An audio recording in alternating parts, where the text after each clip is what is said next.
Bom, sejam todos bem-vindos de volta. A primeira palestra agora da tarde vai ser com a nutricionista Camila. A Camila vai palestrar para a gente hoje sobre a atuação do nutricionista na alimentação escolar em tempos de pandemia. A Camila, ela é graduada em nutrição pela Unip desde 2007. Ela é especializada em nutrição clínica pela UGF, em 2009. Atualmente, ela é nutricionista no Programa Municipal de Alimentação Escolar em Campinas, atuando no SEASA, e é supervisora de estágio dos cursos de nutrição da PUC Campinas, Centro Universitário Unimetrocamp, Unip e Unicamp. Ela irá ministrar agora a nossa palestra de hoje. Com você, Camila. Boa tarde a todos. Agradeço imensamente o convite de poder estar aqui hoje, conversando com vocês a respeito do trabalho que nós desenvolvemos aqui no nosso município, do atendimento às crianças, né, dos ensinos estaduais, municipais, FUMECs. Espero que vocês aproveitem. No final, vou deixar o meu contato. Se alguém tiver alguma dúvida, quiser fazer contato, é só mandar um e-mail, tá bom? Então, vou falar para vocês, primeiro vou começar explicando, né, e mostrando um pouco de como funciona o programa aqui no nosso município. Ok. Então, o objetivo do PNAE, né, é a oferta da alimentação adequada para o indivíduo em idade escolar, né, durante permanência da criança, né, do aluno na escola, e visa sempre o crescimento, desenvolvimento da criança, aprendizagem, rendimento escolar e a formação das práticas alimentares saudáveis. Então, atualmente, a resolução, né, que nós seguimos é a resolução número 6 de 2020, ela é super recente e ela veio, então, substituindo, revogando a resolução 26, que é a antiga resolução do PNAE. Ok. Então, considerando as necessidades de constantes aperfeiçoamento do programa, algumas considerações foram levadas, então, em conta, né, para a revogação da resolução 26 e atualização pela resolução 6, que foram o Guia Alimentar, né, para a população brasileira, publicado em 2014 pelo Ministério da Saúde, que preconiza, então, alimentação adequada e saudável e, basicamente, consumo de alimentos in natura ou minimamente processados. Então, nesse guia alimentar, nessa normativa, que todo o programa, né, aqui no município de Campinas se baseia. E o papel a ser desempenhado pelas ações educativas, né, de alimentação e nutrição no processo de aprendizagem, então, como perspectiva da promoção de práticas saudáveis, de vida e da segurança alimentar e nutricional. Ok. Então, o que mudou, né? Quais são as alterações mais relevantes? 75% dos recursos, então, eles devem ser destinados à compra de alimentos in naturas ou minimamente processados. Apenas 20% do orçamento pode ser utilizado na compra de processados e ultraprocessados. Ainda assim, existe uma limitação com relação ao tipo de ensino. Então, no ensino infantil é um pouco mais restrito. Ingredientes culinários no máximo 5% do orçamento. Entrou na lista de proibição. Isso é extremamente importante, né? Até então, nós tínhamos, assim, uma não recomendação da utilização desses alimentos, né? E a partir de 2020, isso é proibido. Então, balas, biscoitos, bolacha recheada, barra de cereal, bolos e entre outros. E fica proibido também a oferta de ultraprocessados e qualquer alimento com adição de açúcar para crianças menores de 3 anos, né?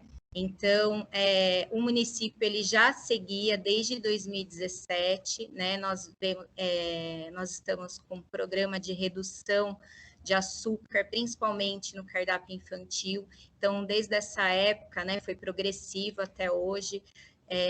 Não tem açúcar, então, no cardápio, nenhuma preparação com açúcar de adição no cardápio do ensino infantil. Ok. Atualmente, né, 2021, total são de 549 unidades escolares atendidas, entre elas EMEFs, creches Bem Querer, ETEC, FUMEC, núcleos e entidades conveniadas também. Próximo. Em 2019, né, eu estou utilizando 2019 como referência, porque 2020 e 2021, né, foram anos atípicos, mas a média de refeições servidas por dia, né, num cenário normal, são de 280 mil refeições por dia aqui no município de Campinas. Ok.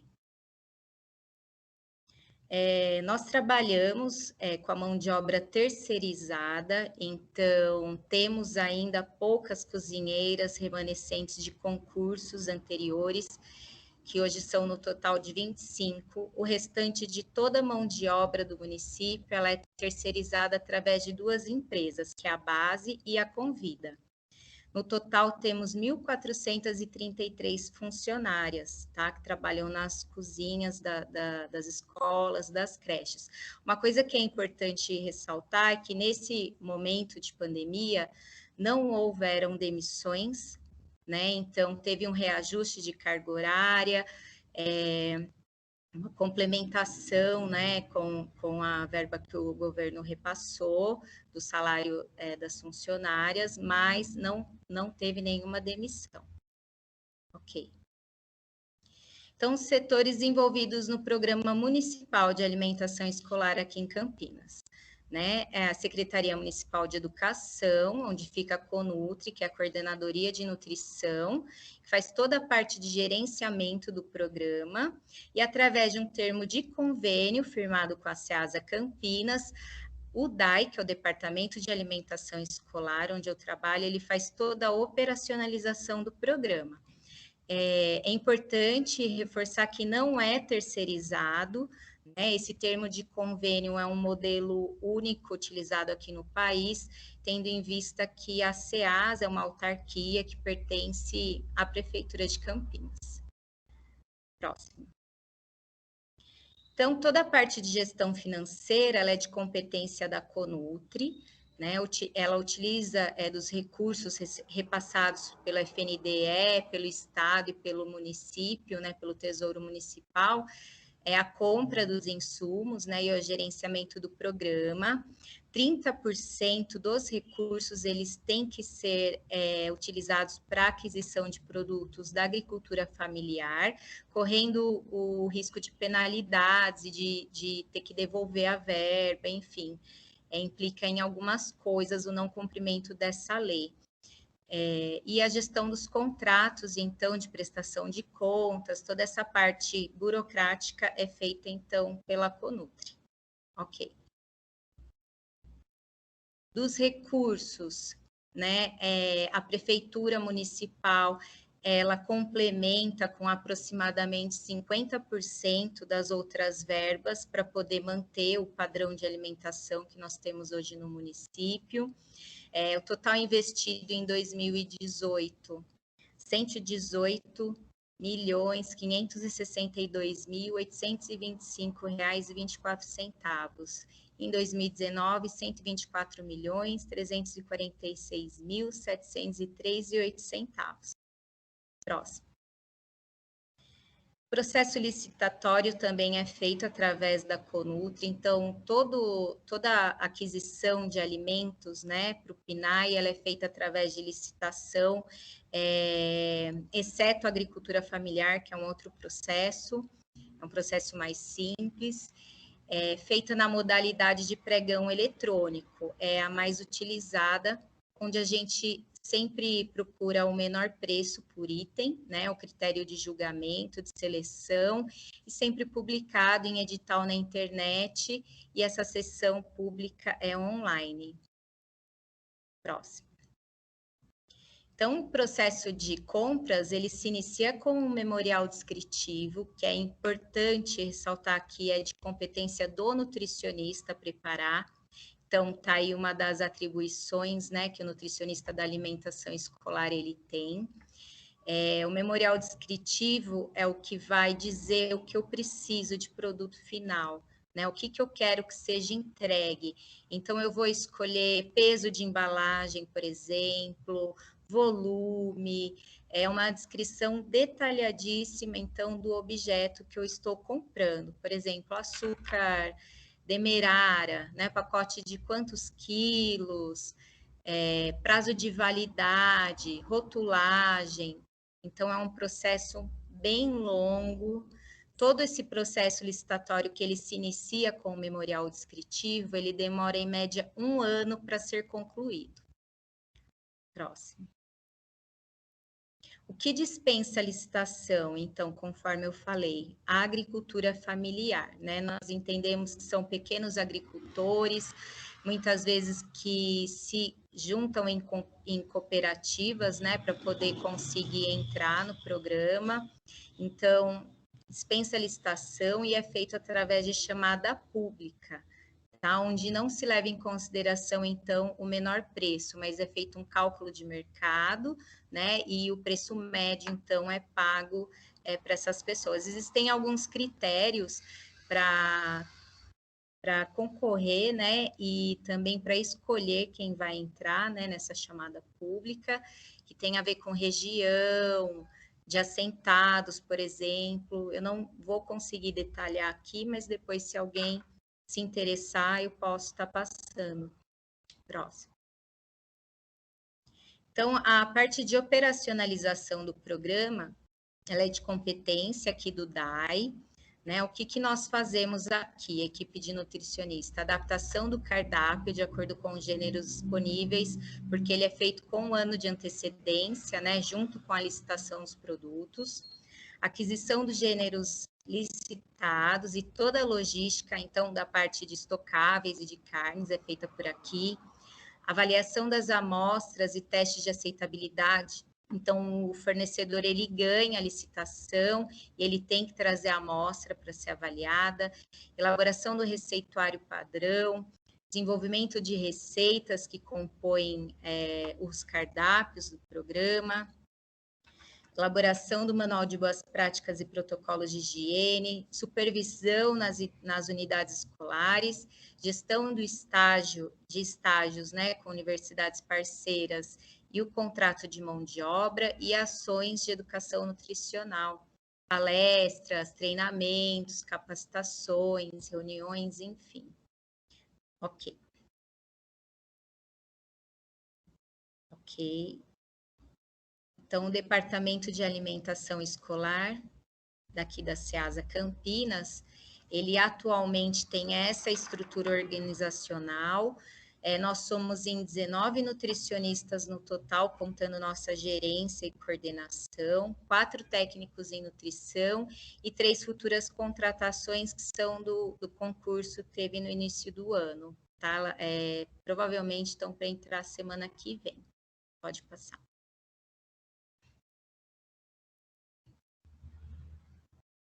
Então, os cardápios, né? Elaboração de cardápios, o planejamento ele começa então com 1 ano de antecedência, como eu falei anteriormente, devido ao processo licitatório ser longo e burocrático. Esse cardápio ele é um modelo de cardápio de ensino infantil integral, onde contemplam 4 refeições, né? O nutricionista ele deve propor o horário, né? Respeitando sempre os intervalos entre as refeições. Então, o que é levado em consideração? O hábito alimentar e cultural, né, da nossa região, horário da refeição, período de permanência na escola. Então, as crianças de ensino parcial, por exemplo, elas têm de 1 a 2 refeições. Isso quem decide é o gestor da unidade, junto com o nutricionista. Alimentação enquanto atividade pedagógica, né? Então, existem algumas temáticas aí que são desenvolvidas durante o ano.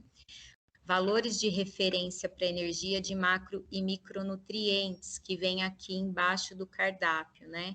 E depois a assinatura do RT do programa, que é a Maria Helena, que fica lá na Conutri, é funcionária da Ceasa também. Próximo.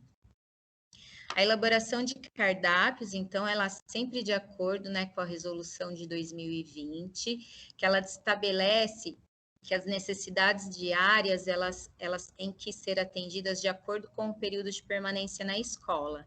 Então, para o ensino integral, 70%, né, do valor calórico, energético total tem que ser atendido, parcial 30% se tiver 2 refeições e o parcial com uma refeição 20%. Próximo. Atualmente nós temos 15 tipos de cardápio, né? Ele é proposto de acordo com o tipo de ensino, a faixa etária e as condições socioeconômicas, né, da região. Então, por exemplo, em algumas escolas centrais da região central, por exemplo, as crianças normalmente elas vêm almoçadas, né, para o período da tarde e é oferecido apenas um lanche, então, no intervalo. Enquanto em algumas outras regiões, por exemplo, o final da região sul, que contempla a parte próxima ao aeroporto, que é uma região onde algumas crianças estão em vulnerabilidade social, a gente consegue oferecer até 2 refeições em meio período, que seriam 4 horas de aula. Então, a criança chega, almoça e toma o café da tarde, ou de manhã chega, toma o café da manhã e almoça antes de ir para casa. Assim, a gente consegue garantir que, pelo menos durante aquele período, a criança tenha uma refeição adequada. Então, volta só um pouquinho, são 7 refeições ao dia, né, dependendo do cardápio, para faixa etária de 0 a 1 ano, que é mamadeira, fórmula, papa principal, papa de fruta, mamadeira, fórmula, papa principal, papa de fruta no jantar, a parte do jantar, e mamadeira. E 4 refeições por dia, ensinos integrais nos demais, nas demais faixas etárias, café, almoço, lanche e jantar. Ok. Então, aqui é o portal da transparência, né? Que ele fica lá na prefeitura, todo cidadão pode entrar e acessar gratuitamente o portal da transparência. Aqui é o passo a passo, então, a aba alimentação escolar, e lá vão estar disponíveis, então, os cardápios, né, vigentes, e também os materiais de apoio, manual de boas práticas e os guias alimentares que nós desenvolvemos no ano passado. Ok. Então, da aquisição de gêneros alimentícios para o cardápio, né? Sempre que o alimento ele chega, né? Que o fornecedor ganha a licitação, vem uma amostra para o nosso departamento, onde é feita análise sensorial do produto, avaliação com a ficha técnica, para ver se tudo está de acordo com o que foi pedido no memorial descritivo. Ok. E depois, mesmo sendo aceito, né, pela equipe técnica, então é feita uma avaliação pela equipe do Departamento de Alimentação Escolar, os produtos eles têm que ser avaliados na escola. Então, através do teste de aceitabilidade, né, nós temos 2 possibilidades de aplicar esse teste, que é através da escala hedônica, de acordo com a faixa etária, ou através do resto em gestão. Então, o critério para aprovação desses produtos, ele é bem rígido. Através da escala hedônica tem que ser maior ou igual a 85% de aceitação e de resto em gestão acima de 90%. Ok. Outra atribuição, né, dos nutricionistas aqui do departamento, a elaboração do receituário padrão, né, tem como objetivo determinação de per capitas, que é super importante para o nosso trabalho. Então, são quase 60 escolas, né,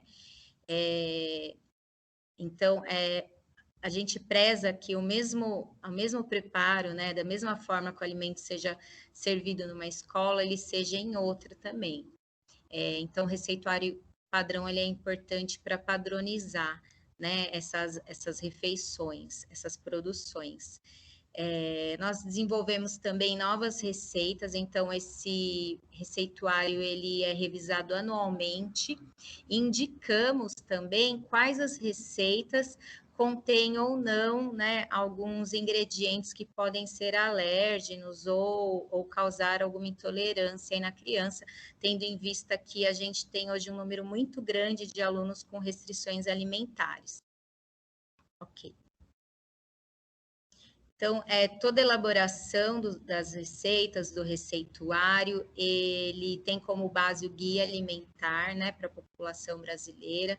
Como eu falei para vocês, desde 2017, nós já trabalhamos com a diminuição do açúcar no ensino infantil e a proibição do açúcar, então, no berçário e no integral, que é de 1 a 2 anos, agora se estendendo até 3 anos.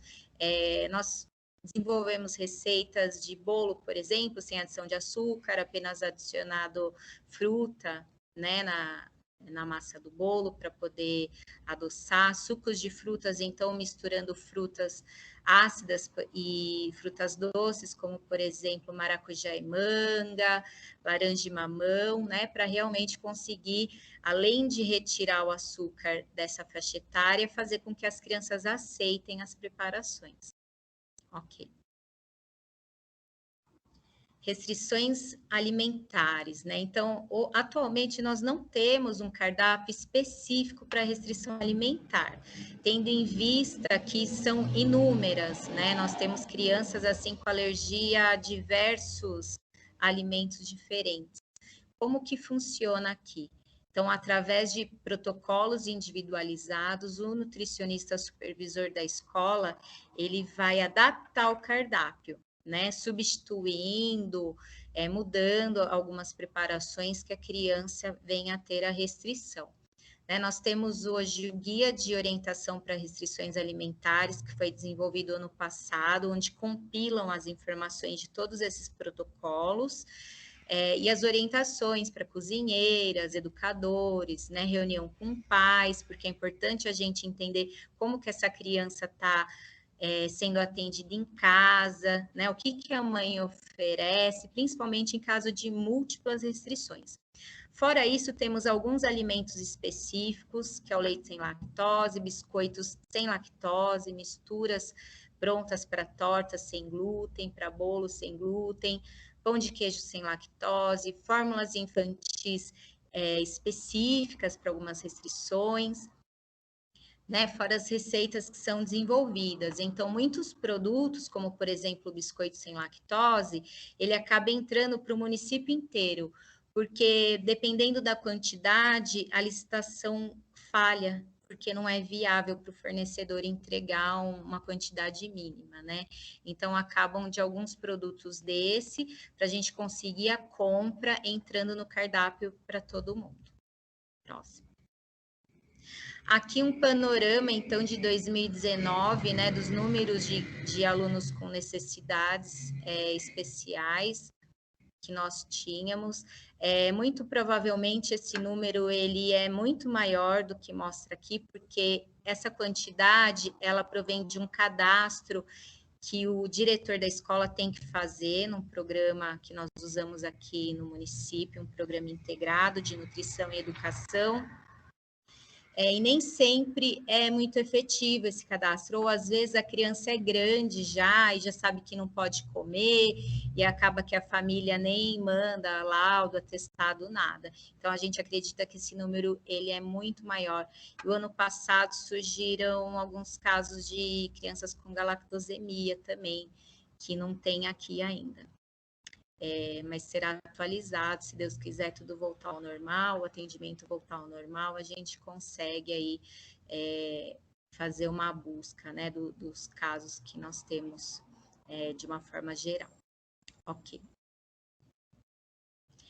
Então, além das restrições alimentares, nós temos os casos, né, de condições que não são, né, restrições, não provém de alguma doença ou alguma patologia, né, que são as condições especiais de etiologia não nutricional, por exemplo, vegetarianismo. Então, cada ano que passa, mais famílias mais pessoas vêm aderindo, né, a essa opção alimentar vegetariana.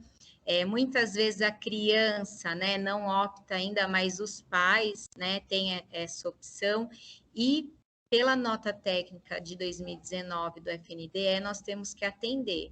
Então, é feito também uma adaptação nesse cardápio. Hoje nós temos alguns produtos como proteína de soja texturizada, leite em pó à base de soja, para oferecer, então, em substituição à proteína para essa criança, fora uma adequação, né, no consumo de leguminosas, um aumento, uma fruta cítrica depois, né, feito todo esse equilíbrio aí para tentar atender as necessidades nutricionais da criança enquanto ela estiver na escola. É importante, né, que dependendo principalmente da faixa etária, essa criança tenha um acompanhamento nutricional, né, fora dali, e seja muito bem orientada pelo pediatra e por um nutricionista. Temos outras condições também, que é o autismo e a nutrição enteral.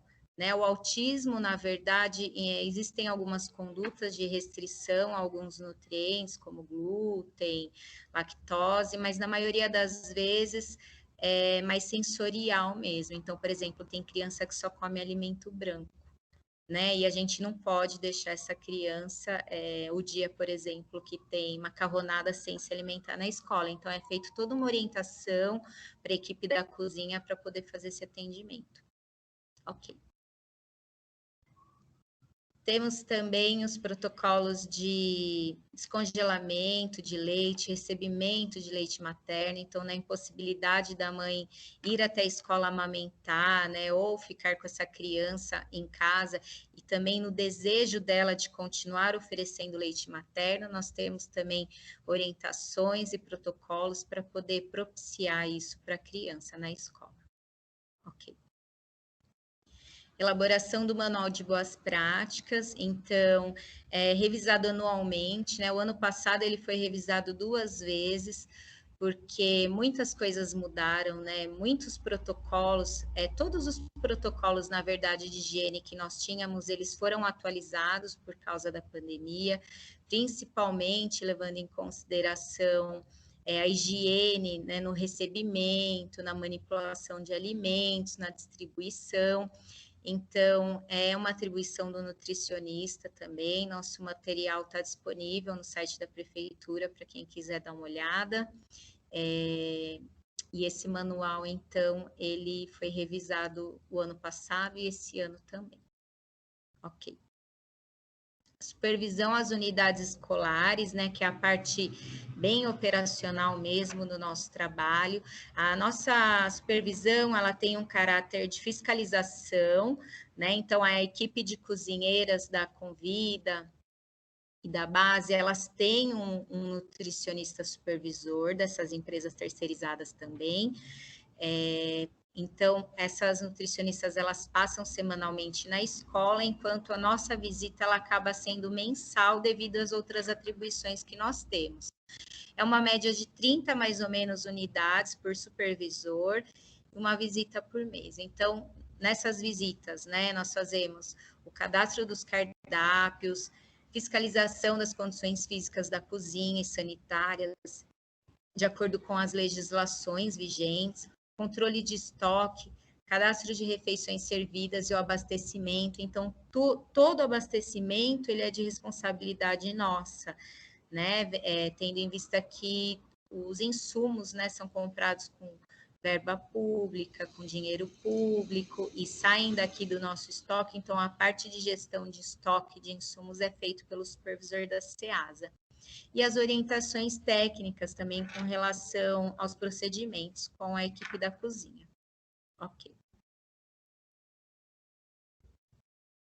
Educação alimentar e nutricional, então, de acordo com a demanda, né? Nós fazemos palestras, reuniões nas escolas, oficinas que são realizadas aqui no nosso departamento, então, nós temos uma cozinha experimental, né? Onde nós conseguimos desenvolver alguns trabalhos. Infelizmente, no momento, né? Não está sendo presencial, mas nós temos feito algumas coisas online, né? Gravando alguns vídeos também para publicar nas redes sociais. Utilizamos também as cozinhas e os auditórios, né, das universidades parceiras, e elaboramos materiais também educativos, né? Então, esses modelos aqui foram desenvolvidos por estagiários, então a gente aproveita bastante o estágio para desenvolver essas oficinas, para poder levar informação e conhecimento, né, para os gestores, professores, cozinheiras, para o público em geral. Ok. Aqui algumas fotos, né, na cozinha da PUC, laboratório de técnica dietética, com adultos, com crianças, palestras em escolas também. Nós temos algumas que são padrões, né? Então, todo ano a gente fala de introdução alimentar, alimentação complementar, porque é um tema que tem muita dúvida. Então, tem crianças que entram em creches com 2 meses através de liminar, né? Geralmente com 4, 6 meses, e a gente tem que orientar como vai ser feito. Toda essa parte de introdução alimentar, ela acaba sendo feita na escola. E por isso nós temos, né, todo ano essa apresentação, oficina de papinhas. Do restante, vai aparecendo conforme a demanda mesmo. Ok. Treinamentos e capacitações, né, em boas práticas na manipulação de alimentos. É feito semestral com todas as cozinheiras do município. Então, algumas escolas, né, creche, Bem Querer, Nave Mãe, núcleo, entidade, elas têm mão de obra própria, então nós fazemos o treinamento também, tá? Sempre em parceria com as universidades, por conta do auditório, do local, às vezes aqui na nossa cozinha também, né, que tem que ser mais espaçado, porque é um pouco menor, mas essas capacitações, elas são feitas, então, semestralmente. Ok. Planejamento e logística, então, e tem uma nutricionista que ela é responsável, né, especificamente pelo controle de qualidade, onde ela garante as condições do nosso estoque higiênico-sanitárias, transporte, então, toda a parte, né, de fiscalização, de verificação de caminhões, os caminhões frigoríficos, então, ela faz o controle das temperaturas, garante a infraestrutura que a gente tem aqui para receber os alimentos, confere se tudo que está sendo entregue está de acordo com o memorial descritivo, com o que foi pedido lá no processo licitatório, e também treina os operadores de carga, os motoristas, né, com relação à manipulação dos insumos que estão indo para as escolas. Ok. Então, além, né, de receber os alimentos e fazer toda essa gestão do estoque, a nutricionista também testa os produtos, né? Então, através de amostragem, ela pesa, faz realmente a avaliação completa do produto que a gente está recebendo, e também em casos de intercorrência nas escolas. Então, muitas vezes, né, o fornecedor, ele ganha a licitação, a gente recebe aquela amostra maravilhosa do produto, e no decorrer do abastecimento, a qualidade vai caindo ou vai apresentando algum problema. Então, é retirado da escola esse produto, né, avariado ou que está apresentando algum problema, e aí é feito o teste na nossa cozinha para ver se realmente, né, tem a necessidade de acionar o fornecedor e notificar, pedir a troca, por exemplo. Ok. O abastecimento, então, nós temos uma frota própria, né, de caminhões e uma terceirizada. Tudo estoque, né? Todo o estoque seco ele sai aqui da Ceasa, os congelados também, e o ponto a ponto, como hortifrutis e panificados, então é entregue direto pelo fornecedor, né, em cada escola. Campinas hoje ela é dividida em macro-regiões, né? São 5 regiões: norte, noroeste, sudoeste, sul e não tá certo. são essas mesmo. Acabei me confundindo. E cada região é um lote diferente, um fornecedor diferente, né? Que ganha a licitação e que faz o abastecimento. Ok.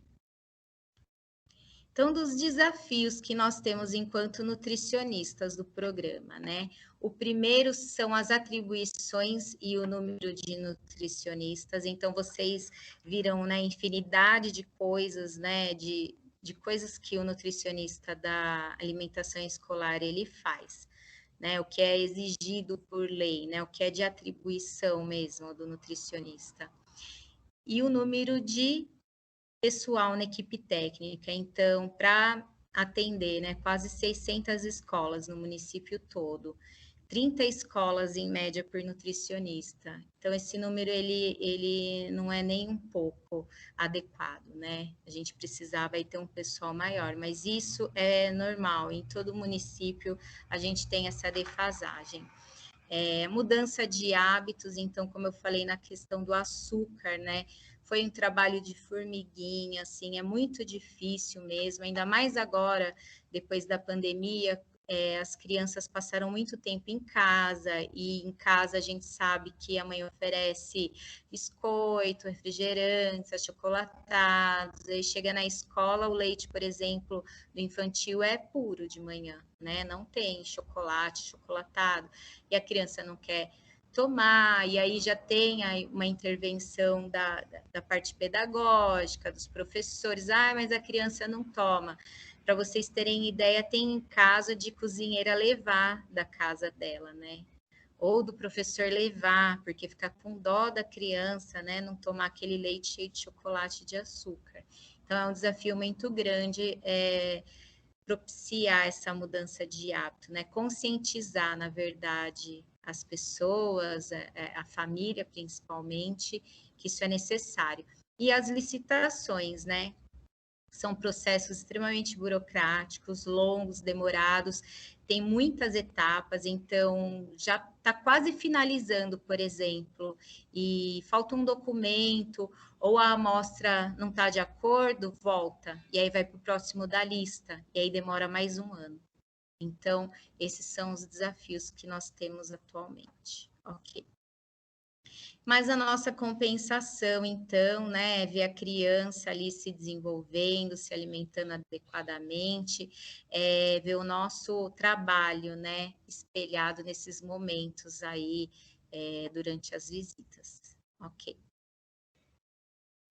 Durante a pandemia, né, desde o ano passado, nós ficamos em home office e interno, fazendo só trabalho interno, sem visita, até outubro de 2020, aproximadamente, né? Nesse tempo, foram feitos os cadastros, né, das famílias que receberiam, então, os kits de alimentos, que é o de hortifruti de cesta básica, elaboração de materiais educativos. Então, muitas das coisas que nós realizamos, né, dos guias que nós escrevemos, por exemplo, era uma necessidade que existia, só que não tinha gente para fazer, né? Ninguém conseguia parar. Se eu não vou atender a escola para desenvolver um material, não tem como, infelizmente. A prioridade sempre vai ser o atendimento à escola. E como, né, houveram a suspensão das aulas, a gente conseguiu, então, dar uma avançada aí, né, e elaborar algumas coisas bem legais.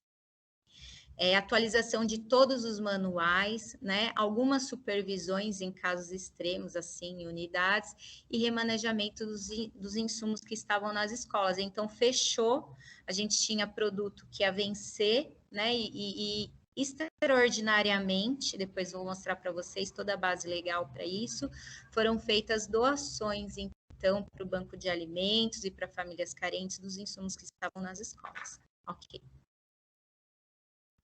Então, falando rapidinho dos kits de alimentos, né? Os alunos receberam, os alunos da rede municipal que se cadastraram, receberam kits de alimentos em forma de cesta básica, kits de hortifrutis também, composto por ovos, frutas e legumes.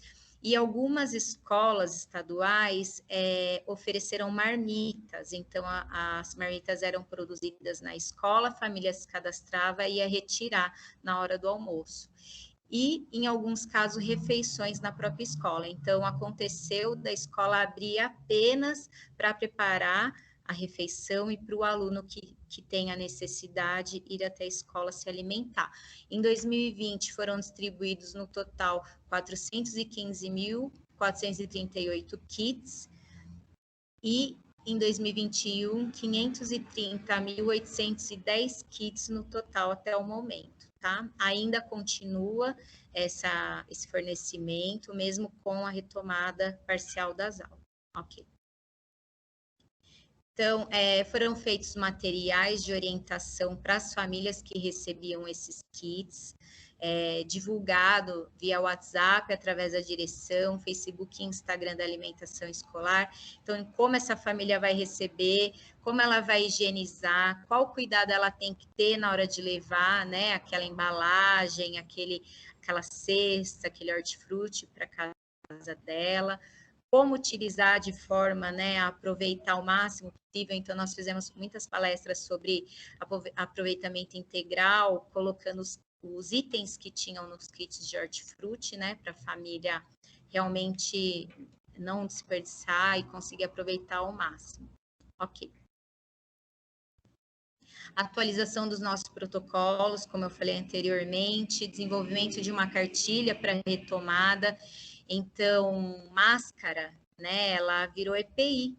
Até 2019, ninguém usava máscara, nem na cozinha. Então, hoje, o que é EPI? Máscara, o face shield, óculos de proteção. Então, a distribuição ela é feita apenas com a cozinheira paramentada, com óculos de proteção, máscara, face shields e luva. Não era protocolo utilizar a luva na distribuição, né? Porque é utilizado utensílios de cabo longo, não existe contato direto com o alimento. Mas hoje, como medida preventiva, a gente acabou adotando esse protocolo da utilização de luva. Ok.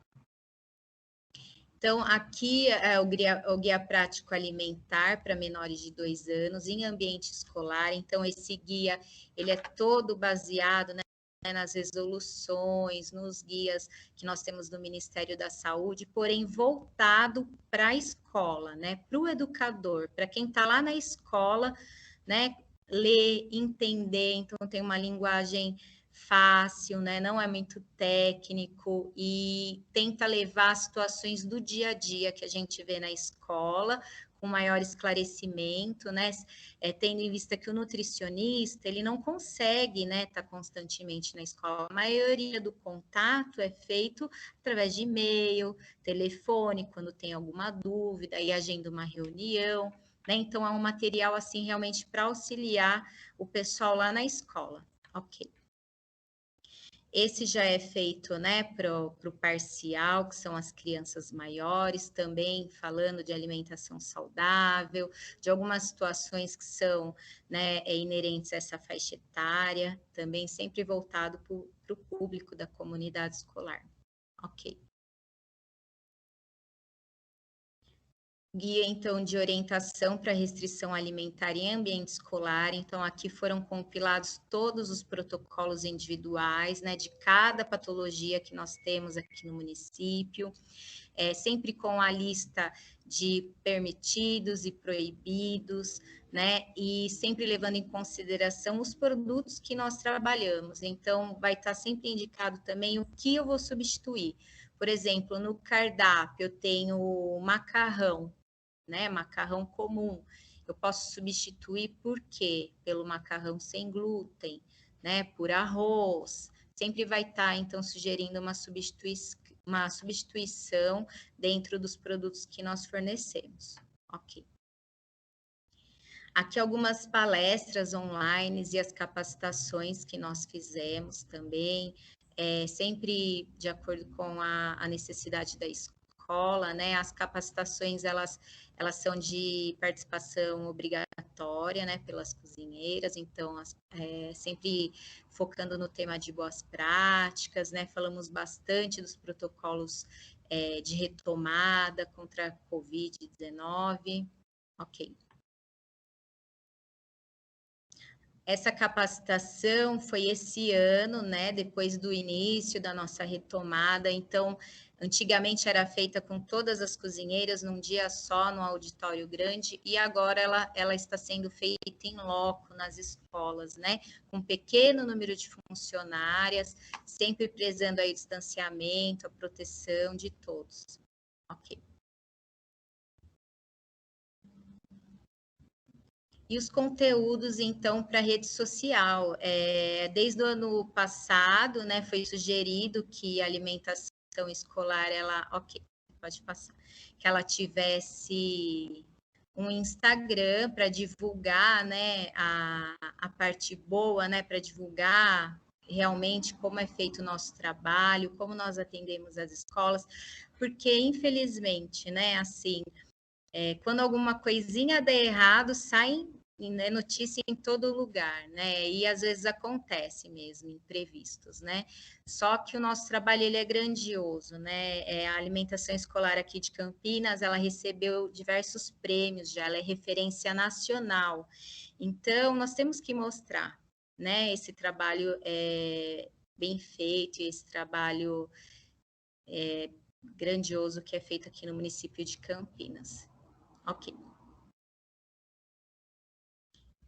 Então, toda essa parte, né, de conteúdo, vídeos, enfim, todo o material mesmo desenvolvido para as redes sociais, que é o Facebook e o Instagram, ele também é desenvolvido por nutricionista, eu faço parte dessa gestão aqui das redes sociais, e o nosso Instagram, @alimentaçãoescolar.campinas, né? Sigam a gente lá que vocês vão ver que maravilha que é a alimentação das crianças aqui no nosso município. Ok. Aqui a base legal, então, né, que autoriza em caráter excepcional durante a suspensão das aulas o repasse dos gêneros, então, para as famílias, os decretos, né, que colocaram, infelizmente, nosso estado, nosso país em estado de calamidade pública. Então, aqui é toda a base legal que foi utilizada, né, para a gente prosseguir com o programa durante esse tempo de pandemia. Próximo. Aqui nossos contatos, então, da RT, que é a Maria Helena, aqui da CEASA, Júlia Morim, minha gerente, Jomara, coordenadora, e o meu e-mail e meu telefone, se alguém precisar, tiver alguma dúvida, né, quiser trocar uma ideia, é só entrar em contato. E é isso, gente. Acabei. Camila. Oi. Oi, Monize. Boa tarde. Boa tarde. Tudo bem? Tudo bem. Prazer em vê-la. Prazer é meu de estar aqui com vocês. Eu quero agradecer em nome da Faculdade de Nutrição da PUC Campinas, em nome da direção, de todos os docentes, da comissão organizadora, dos alunos, agradecer a sua disponibilidade, a sua presença, a sua aula excelente, e quero também parabenizar. Parabéns pelo trabalho que a gente conhece muito de perto do município, o trabalho que vocês realizam é realmente referência, não é? É um modelo a ser adotado e a ser seguido por outros municípios, e é um cuidado, parabéns, é um cuidado fundamental nas ações que envolvem o cuidado integral da saúde dessa população. Então, vocês estão de parabéns.